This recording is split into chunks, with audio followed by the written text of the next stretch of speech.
Un po' di idee ce le abbiamo, non le possiamo anticipare, ma diciamo che stupiremo tutti con effetti speciali. Cortina Milano, le candidate italiane ad ospitare i Giochi Olimpici Invernali del 2026 sono pronte a presentarsi al meglio all'appuntamento con la storia il 24 giugno a Losanna, quando verrà presa la decisione finale del CIO.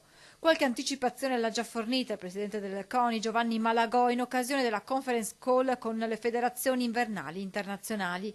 Malagò ha annunciato che sarà realizzato un inno con parole di Mogol e musiche di Ennio Morricone da inserire nel contesto dei 2 filmati di presentazione della candidatura. Ma non solo, il numero 1 dello sport italiano ha confermato che a Losanna a sostenere la candidatura italiana ci saranno grandi campioni del calibro di Arianna Fontana, Sofia Goggia, Michela Moioli, oltre che un testimonial d'eccezione, Alberto Tomba.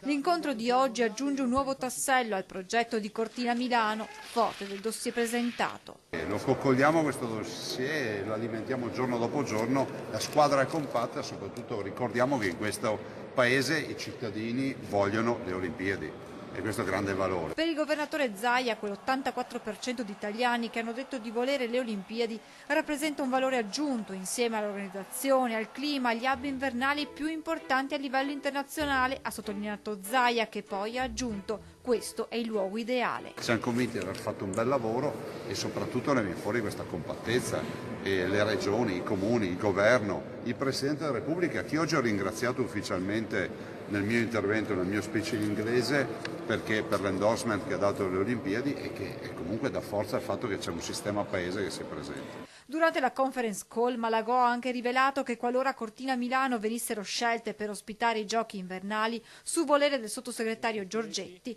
il presidente del comitato organizzatore sarà lo stesso numero 1 del CONI.